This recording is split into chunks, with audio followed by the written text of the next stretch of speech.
Heart attack നേരെ പാട്ടും കിടുവാണ്, സീനെല്ലാം കിടുവാണ്. ഞാൻ കരുതി വേറൊരു സംഭവം നമുക്ക് കിട്ടാനുള്ള സാധ്യതയുണ്ട്.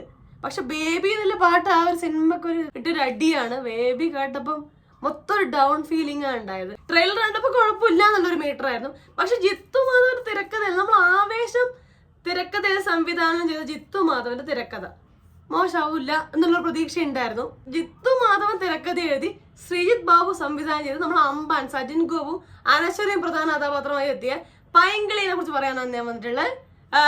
തുടക്കമൊക്കെ നല്ലൊരു ഗംഭീരമായിരുന്നു. വേറൊരു ഫീലിംഗ് ആണ് പടം തന്നത്. ഓക്കെ, അടിപൊളിയായൊരു സാധനം കിട്ടാനുണ്ട്. ഒരു കോമഡി ഫൺ, ഒരു ഡിഫറെന്റ് സ്റ്റൈൽ ഓഫ് സാധനം. ഇപ്പൊ കുഞ്ഞിരാമായണം എന്നുള്ളൊരു പടം വന്നപ്പോൾ തിയേറ്ററിൽ ആദ്യം വന്നപ്പം അതത്ര ആക്സെപ്റ്റബിൾ ആയിരുന്നില്ല പല ആൾക്കാർക്കും. കാര്യം വ്യത്യസ്തമായ സ്റ്റൈൽ ഓഫ് മേക്കിംഗ് ആയിരുന്നു. അത് കോമഡി നമ്മൾ കുറെ നാൾ കണ്ടു. പക്ഷേ ന്യൂജൻ കോമഡിയുടെ ഒരു ന്യൂ വേർഷൻ ആയിട്ടാണ് കുഞ്ഞിരാമായണം വന്നത്. അതിന്റെ നെക്സ്റ്റ് വേർഷൻ ആയിരിക്കും, അല്ലെങ്കിൽ അതുപോലത്തെ ഒരു പടമായിരിക്കും എന്നൊക്കെ എനിക്ക് എക്സ്പെക്ടേഷൻ ഉണ്ടായിരുന്നു. അങ്ങനെ തന്നെയായിരുന്നു സ്റ്റാർട്ടിങ് നല്ല രസം ഉണ്ടായിരുന്നു. അനശ്വര ഒളിച്ചോടി പോകുന്ന സീനൊക്കെ വെച്ച് സ്റ്റാർട്ടിംഗ് ഒക്കെ രസം ഉണ്ടായിരുന്നു. ഞാൻ വെച്ച് വേറൊരു വൈബ് പിടിച്ചൊരു പടമാണെന്ന്. അതുപോലെ തന്നെ അമ്പാൻ ഇൻട്രൊഡക്ഷൻ അടിപൊളിയായിരുന്നു. നമ്മൾ ഈ ഫേസ്ബുക്കിലൊക്കെ കുറച്ച് ഒരു പൈങ്കിളി ടൈപ്പില് കവിതകളൊക്കെ എഴുതി കുറച്ച് നാട്ടുകാരെ വെച്ച് ഒരു ഗ്രൂപ്പ് ഉണ്ടാക്കി ആ ഒരു സ്റ്റൈൽ ഓഫ് ക്യാരക്ടറായിട്ട്, പൈങ്കിളി ക്യാരക്ടറായിട്ടാണ് സജിൻ ഗോപു, സുഗു എന്നുള്ള ക്യാരക്ടറായിട്ട് വരുന്ന ഒരു പാവ മനുഷ്യൻ. ആ ഒരു ക്യാരക്ടർ ഇൻട്രൊഡക്ഷൻ ഒക്കെ രസം ഉണ്ടായിരുന്നു. പുള്ളിക്കാരൻ ഈ കവിത എഴുതുന്നതും അതെങ്ങനെ ഏത് സന്ദർഭത്തിൽ എങ്ങനെ എഴുതുന്നത് കാണിക്കുന്നതും, ഗ്രൂപ്പിൽ ആർക്കും ബർത്ത്ഡേ ഉണ്ടെങ്കിൽ അവര് വോയിസ് നോട്ടൊക്കെ ഇടുമല്ലോ, ഹാപ്പി ബർത്ത്ഡേ ഗ്രൂപ്പിന് അഡ്മിൻ ഇടുന്നതൊക്കെ പറഞ്ഞ് അങ്ങനെ ഒരു FBയിൽ അങ്ങനെ ഒരു കവിതയൊക്കെ എഴുതി അങ്ങനെ ഒരു ഗ്രൂപ്പൊക്കെ കൊണ്ടുപോകുന്ന ഒരു ക്യാരക്ടറായിട്ടാണ്. ശ്രീജിത്ത് ബാബു മോന് ഒരു ബർത്ത്ഡേ വിഷ് എന്ന് പറഞ്ഞിട്ട് അമ്പാൻ ഒരു പാട്ടൊക്കെ പാടുന്നുണ്ട്, ഒരു ഹാപ്പി ബർത്ത്ഡേ സംഭവമൊക്കെ. അതൊക്കെ രസകരമായിന്, ഡിഫറെന്റ് ആയ ഒരു സാധനമായിന്. നമ്മൾ പലപ്പോഴും കണ്ടുവിടുന്ന കുറച്ച് ക്യാരക്ടർ ഉണ്ടല്ലോ നമ്മള് സോഷ്യൽ മീഡിയയില്, അങ്ങനെ ഒരു ക്യാരക്ടറായിട്ട് തന്നെയാണ് സംഭവം വന്നത്. അതുപോലെ തന്നെ ഫസ്റ്റ് ഹാഫിൽ പാട്ടുണ്ട്, സത്യം പറഞ്ഞാൽ തമിഴ് പാട്ടാണ്. പക്ഷെ മലയാളത്തിൽ ഈ വാക്കുകളൊക്കെ വരുമ്പോൾ അതിനുള്ള ഒരു മീനിങ്ങും സംഭവങ്ങൾ അങ്ങനെ വരികളിലെല്ലാം കോമഡികളുണ്ട്. ആ സിനിമ ആ ഒരു ലെവലിൽ അപ്ലിഫ്റ്റ് ചെയ്യാൻ പറ്റുന്ന ഒരു സ്റ്റേജ് തന്നെയായിരുന്നു. ലാസ്റ്റ് ക്ലൈമാക്സ് അടുത്തുള്ള പാട്ടിലൊക്കെ കടിച്ചാ പൊട്ടാത്ത വാക്കുകളെല്ലാം വെച്ചിട്ട് സംഭ്രമം പരിഭ്രമം എന്നെല്ലാം പറഞ്ഞിട്ട് അങ്ങനെ എന്താ പറയാ സംഭവമാക്കാൻ വേണ്ടി, അതായത് ഈ കവിതകളിലൂടെ സംഭവമാണെന്ന് സ്വയം പൊങ്ങി നിൽക്കുന്ന ആൾക്കാരെ അത് കളിയാക്കുന്ന സംഭവങ്ങളെല്ലാം അതായത് നല്ലൊരു രസത്തിലാണ് പാട്ടുകളൊക്കെ വരുന്നത്. ജസ്റ്റിൻ വർഗീസ് ആയിരുന്നു ഈ മ്യൂസിക്കും ബാക്ക്ഗ്രൗണ്ട് മ്യൂസിക്കും നന്നായിട്ടുണ്ട്. അതുപോലെ തന്നെ മ്യൂസിക്കും അടിപൊളിയായി ചെയ്തിട്ടുണ്ട്. രണ്ട് സംഭവങ്ങളും കിടുക്കിയിട്ടുണ്ട്. അത് രണ്ടും ഈ പാട്ടത്തിന്റെ ഒരു ഹൈലൈറ്റിംഗ് പാട്ടാണ്. പിന്നെ അതുപോലെ തന്നെ അമ്പാന് കൊടുത്ത സംഭവം കറക്റ്റായി ചെയ്തിട്ടുണ്ട്. ആ ഒരു ക്യാരക്ടർ ഒരു പൈങ്കിളിയാണ്, ആ ഒരു ക്യാരക്ടറിന് വേണ്ട ഒരു നാണം, എന്താ പറയാ കുറെ എത്തിക്സ്, ഞാൻ ഇന്നത് ചെയ്യില്ല ഇന്നതേ ചെയ്യുള്ളൂ എന്നുള്ളത് ഒരു നന്മയുള്ള ക്യാരക്ടർ. അപ്പൊ അങ്ങനെയുള്ള ഒരു ക്യാരക്ടറിനെ നന്നായിട്ട് അമ്പാൻ സജിൻ ഗോപു ചെയ്തിട്ടുണ്ട്. ഫ്രണ്ട്ഷിപ്പ് കാണിക്കുന്ന സീനുകളും റൊമാൻറ്റിക് ആയ സീനുകളും അങ്ങനെ ഒരുപാട് അഭിനയിക്കാനുണ്ടായിരുന്നു അമ്പാൻ നന്നാക്കിയിട്ട് തന്നെ ഉണ്ട്. പിന്നെ അതുപോലെ തന്നെ അനശ്വരയുടെ ക്യാരക്ടർ അടിപൊളിയായിരുന്നു. പക്ഷെ നന്നായിട്ട് തന്നെ അഭിനയിച്ചിട്ട് കുറച്ചൊരു ഓവറായ ഒരു ക്യാരക്ടറാണ്.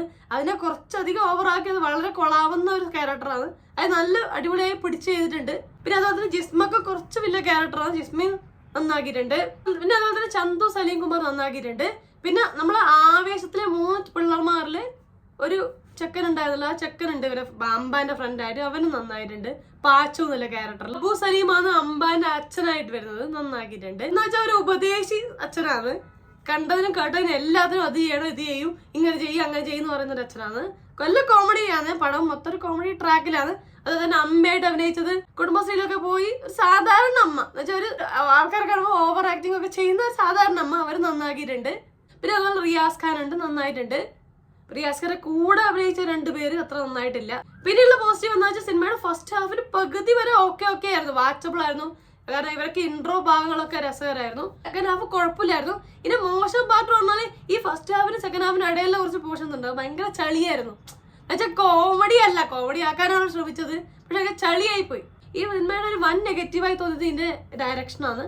ആ ഒരു സംഭവം നൈസായിട്ട് ഡെലിവർ ചെയ്ത് ആ പാട്ടും ലിറിക്സും എല്ലാം ആ ഒരു സ്റ്റൈൽ ഓഫ് സ്റ്റോറി ടെല്ലിംഗ് എല്ലാം വെച്ച് രസകരമാക്കാൻ പറ്റുന്ന സംഭവത്തെ കുറിച്ച് ഓവറായിട്ടാണ് ഡയറക്റ്റ് ചെയ്തിട്ടുള്ളത്. തിരക്കഥയിലോട്ട് വരുമ്പം കുറെ പോർഷൻസ് നന്നായിട്ടുണ്ട് ചിരിക്കാനുള്ളത്, പക്ഷെ ചിലത് ഭയങ്കര ചളിയായി പോയി. അത് എടുത്തത് കുറച്ച് ഓവറും കൂടെ ആയപ്പോൾ കുറച്ച് കണ്ടിരിക്കാൻ ബുദ്ധിമുട്ടുള്ള സീനുകളുണ്ട് സിനിമയില്. ഓവറോൾ നോക്കുവാണെങ്കിൽ ജസ്റ്റ് 1 ടൈം വാച്ചബിൾ ആയ ഒരു മൂവി. ഒരുപാട് എക്സ്പെക്ട് ഒന്നും ചെയ്യരുത്. കുറച്ച് ബോറടിക്കുന്ന പോർഷൻസും പടത്തിലുണ്ട്. കുറച്ചും കൂടെ തിരക്കഥയിൽ കോമഡികൾ വർക്കൗട്ട് ആയെങ്കിൽ, കുറച്ചും കൂടെ ഡയറക്ഷൻ ബെറ്റർ ആയിട്ടുണ്ടെങ്കിൽ ഈ ഒരു സ്റ്റൈൽ ഓഫ് കോമഡി പാട്ടുകളെല്ലാം വെച്ച് പടത്തിന് വേറൊരു വൈബിൽ കൊണ്ടുവരാൻ പറ്റിയേനെ. അപ്പൊ അത്രയുള്ളൂ. നിങ്ങൾ ഈ പടം കണ്ടുവാ? നിങ്ങൾക്ക് ഇഷ്ടപ്പെട്ടു? അമ്പാൻ എങ്ങനെയുണ്ട്? അമ്പാൻ മെയിൻ റോളിൽ വരുമ്പോ എങ്ങനെയുണ്ട്? അനശ്വരി എങ്ങനെയുണ്ട്? പടം എങ്ങനെയുണ്ട്? എല്ലാം താഴെ അഭിപ്രായം പറയാം. അപ്പൊ അത്രയുള്ളൂ. നിങ്ങൾ ഈ പടം കണ്ടുവാ? അമ്പാൻ എങ്ങനെയുണ്ട്? സജിൻ ഗോപു എങ്ങനെയുണ്ട്? അനശ്വരി എങ്ങനെയുണ്ട്? പടം എങ്ങനെയുണ്ട്? നിങ്ങൾക്ക് ഇഷ്ടപ്പെട്ടോ? അല്ലാതെ കണ്ടിരിക്കാൻ ബോറായി തോന്നി? എന്തൊക്കെയാണ് നിങ്ങൾക്ക് ഈ സിനിമയെ കുറിച്ച് അഭിപ്രായം? താഴെ മറക്കാതെ കമന്റ് ചെയ്യണേ.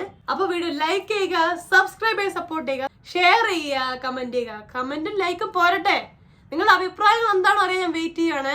അപ്പൊ അത്ര ഹാപ്പി ആയിട്ടിരിക്കാൻ പറ്റും. റിവ്യൂ, റിയാക്ഷനോ, സോഷ്യൽ ഷെയർ നെക്സ്റ്റ് ടൈം കാണാം. അതുവരെ ബൈ ബൈ.